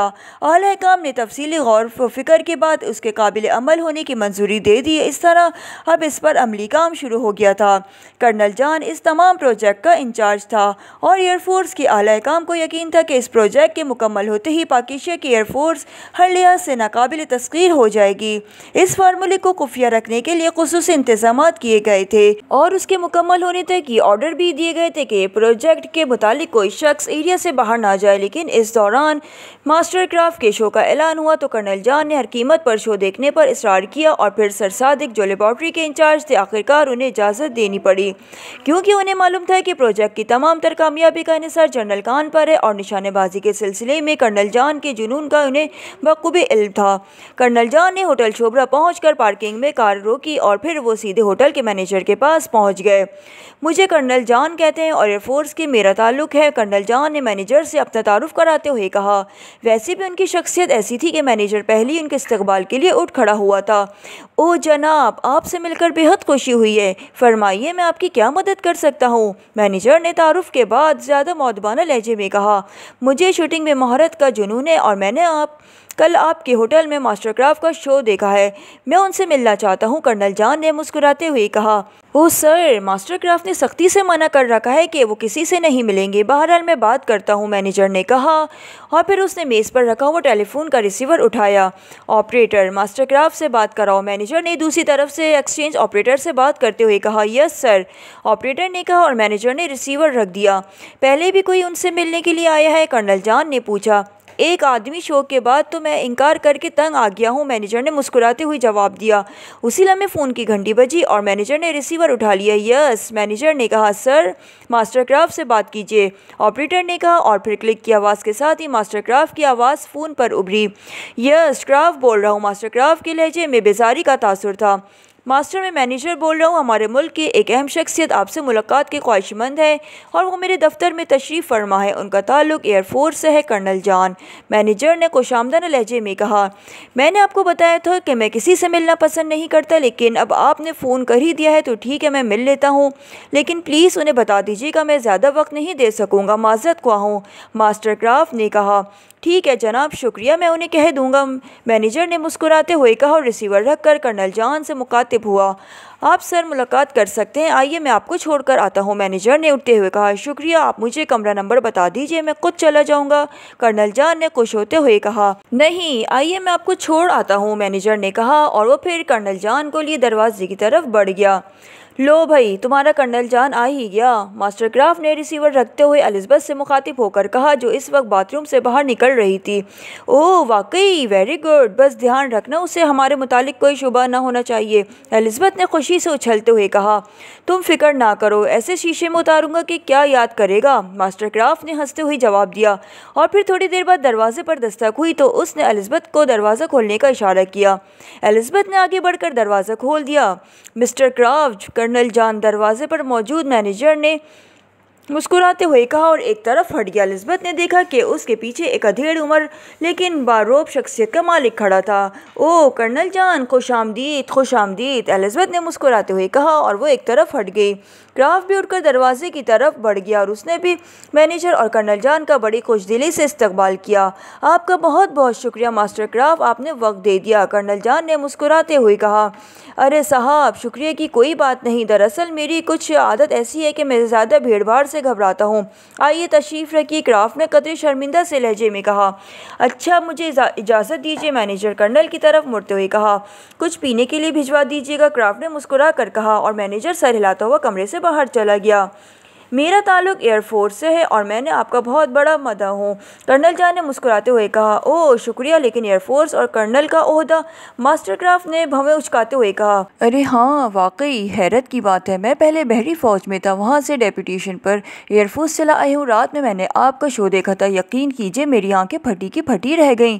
मुझे दरअसल खुद भी निशानेबाजी में महारत हासिल करने का जुनून है, उसे मेरा शौक़ समझ लिए, चाहे कमज़ोरी, बहरहाल है सही, कर्नल जॉन ने मुस्कुराते हुए कहा। अरे फिर तो आपसे मुलाकात हमारे लिए खुशबख्ती है, अपने ज़ौक़ के आदमी से मिलना तो खुशबख्ती ही होती है। वैसे कर्नल, आपके मुल्क में तो प्रिंस ऑफ डम जैसे यगाना रोज़गार अफराद मौजूद हैं, क्राफ्ट ने कहा। हाँ, मैंने रात का इनका कारनामा देखा था, वाकई उन्हें हैरत अंगेज़ हद तक महारत हासिल है, लेकिन मास्टर वो प्रिंस हैं और आप जानते हैं प्रिंस तकल्लुफ़ात के ज़्यादा कायल नहीं होते हैं, लेकिन आपकी महारत किसी भी लिहाज से कम नहीं, कर्नल जॉन ने मुस्कुराते हुए कहा। शुक्रिया कर्नल, मुझे बेहद खुशी हुई है कि प्रिंस के इस कारनामे के बावजूद आपने सिर्फ मेरे पास तशरीफ़ लाए बल्कि मेरी तारीफ़ भी कर रहे हैं, मास्टर क्राफ्ट ने कहा।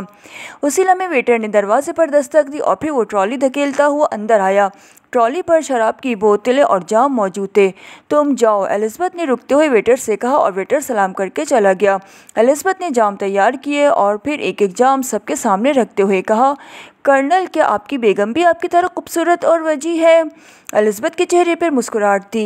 अरे नहीं मिसेस क्राफ्ट, हमारी किस्मत में तो बेगम नाम की कोई चीज़ ही नहीं, दरअसल मेरा काम ही कुछ ऐसा है कि मुझे फ़ुर्सत ही बेहद कम मिलती है और जो फ़ुर्सत मिलती है वो शूटिंग में पूरी हो जाती है, कर्नल ने मुस्कुराकर कहा और उसके बाद वो दोबारा मास्टर क्राफ्ट की तरफ मुड़ गया। उसका अंदाज़ बता रहा था कि उसे वाकई औरतों से कोई रुग़बत नहीं। उसने एक बार भी एलिज़ाबेथ की तरफ मुड़कर ना देखा था, सिवाय उस वक्त के जब उसने खुद बात की थी, और फिर जवाब देकर वो दोबारा क्राफ्ट की तरफ मुड़ गया। एलिज़ाबेथ खामोश हो गई। उसके बाद क्राफ्ट और कर्नल के दरमियान निशानेबाजी कर गुफ्तगू शुरू हो गई। उस फ़न की बारीक बातें, महारत के क़िस्से, एलिज़ाबेथ का काम सिर्फ इतना रह गया था कि वो उन्हें जाम भर भर कर देती रही। अच्छा मास्टर, मैंने आपका बहुत वक्त ले लिया, जबकि मुझे बताया गया था कि आप ज़्यादा टाइम नहीं देते। अचानक कर्नल ने मुस्कुराते हुए कहा, ओह छोड़िए, इस वक्त मुझे ये मालूम न था कि आप दरअसल कौन हैं। आप तो दूसरे मास्टर क्राफ्ट हैं, आपसे तो मैं कुछ सीख सकता हूँ। तशरीफ़ रखिए, मास्टर क्राफ्ट ने कदरे शर्मिंदा से लहजे में कहा और कर्नल मुस्कुराता हुआ बैठ गया। मास्टर क्राफ्ट जैसे माहिर फन से तारीफ़ सुनकर उसका चेहरा बेख्तियार खिल उठा। शुक्रिया, आपकी तारीफ़ तो मेरे लिए एहसास है। अब आप आइंदा हफ्ते शो कर रहे हैं या नहीं? कर्नल ने पूछा। नहीं कर्नल, प्रिंस वाले वाक़े के बाद अब यहाँ शो करने का कोई जवाज़ नहीं रहा। अब तो मैं यहाँ सिर्फ इसलिए ठहरा हूँ क्योंकि मुझे आपका मुल्क बेहद पसंद आया। मैं चाहता हूँ कुछ दिन यहाँ की सैर की जाए। मास्टर क्राफ्ट ने मुस्कुराते हुए कहा, ओह ये तो बहुत बुरा हुआ, मैंने तो सोचा था कि आप जैसे माहिर फन का जादू 3-4 बार मज़ीद देखने को मिलेगा। कर्नल ने कदरे अफसोस भरे लहजे में कहा, कर्नल आप तो मेरी फील्ड के आदमी, आपके लिए कैसा शो? आप जिस वक्त कहें जा कहें ये शो हो सकता है, लेकिन सिर्फ आपके लिए, और उसके साथ साथ मैं आपकी महारत भी देखना चाहता हूँ। शायद इस तरह मैं आपसे कुछ सीख सकूँ। मास्टर क्राफ्ट ने कहा, अरे आप यकीनन आला ज़र्फ़ के मालिक हैं जो ऐसा कह रहे हैं, और उसके साथ साथ आपके इन फ़िक्रों ने मेरा एजाज़ बढ़ा दिया है। अगर आप मुनासिब समझे तो कोई वक्त हमें दे दे, हमारा एक स्पेशल क्लब है, वहाँ हम चंद दोस्त मिलकर आपकी महारत देखना चाहते हैं। कर्नल ने अपने मतलब की बात पर आते हुए कहा, क्लब? कोई शूटिंग क्लब है? मास्टर क्राफ्ट ने चौंकते हुए पूछा। अरे नहीं साहब, दरअसल मैं आपको बताऊंगा कि मैं एक आम फौजी नहीं हूँ बल्कि साइंसदान हूँ। एयरफोर्स की एक लेबॉर्ट्री में काम करता हूँ। हमारा एरिया कुछ ममनुआ इलाका है, वहाँ आमतौर किसी शख्स का दाखिला मुमकिन नहीं हो सकता, लेकिन बतौर मेहमान किसी ख़ास शख्स को ले जाया जा सकता है। वहाँ हमने इकट्ठे बैठने के लिए एक क्लब बनाया हुआ है। सर सादिक हमारी लेबॉर्ट्री के इंचार्ज हैं, वो भी आपके फ़न के बड़े मदाह हैं। इनसे आज रस्मी सी बात हुई थी, उन्होंने ज़बानी तो इजाज़त दे दी थी। अगर आप वादा करें तो फिर खुसूसी इजाज़तनामे हासिल किए जा सकते हैं। बस वहाँ हम चंद ही लोग होंगे, भीड़ भाड़ नहीं होगी, कर्नल जान ने कहा। कर्नल जान, दरअसल मैं ऐसे पाबंद किस्म के इलाकों से बेहद घबराता हूँ। तलाश, छानबीन, चेक पोस्टें और फिर दबा दबा माहौल। आप किसी और इलाके में अपने दोस्तों को इकट्ठा नहीं कर सकते? मास्टर क्राफ्ट ने कहा।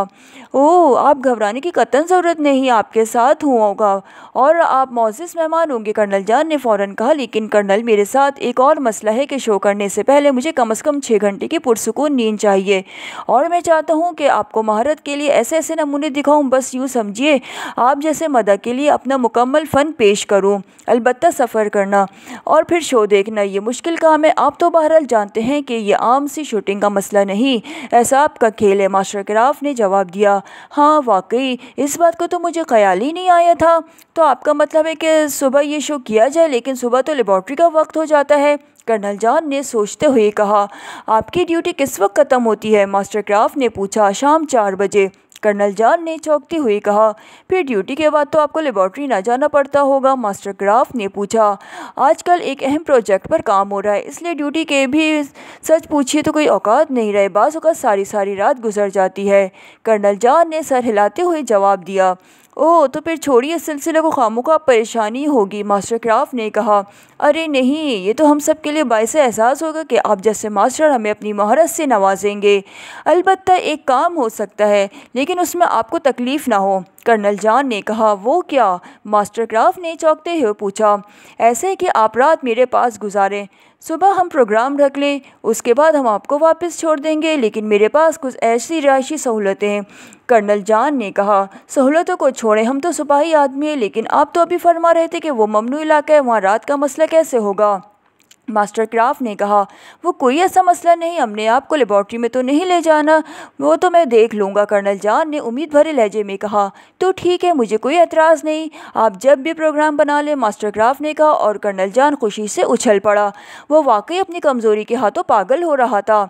आपका बेहद शुक्रिया। फिर मुझे इजाज़त दीजिए, मैं अभी जाकर बंदोबस्त करता हूँ, अगर हो गया तो मैं जीप आपके पास भिजवा दूँगा। आज ही रात सुबह शो हो जाएगा, वरना कल रात तो 12 लाजमी है, कर्नल जान ने उठते हुए कहा।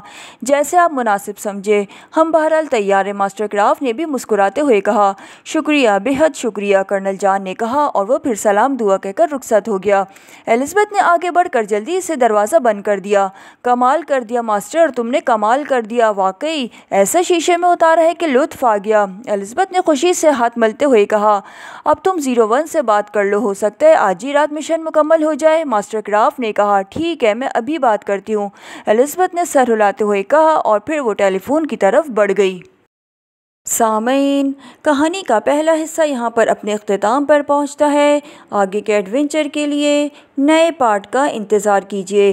FM स्टोरीज़ को सपोर्ट कीजिए, हमारे चैनल को लाइक एंड सब्सक्राइब कीजिए। सभी सुनने वालों का बेहद शुक्रिया। जज़ाकल्लाह। अल्लाह हाफ़िज़।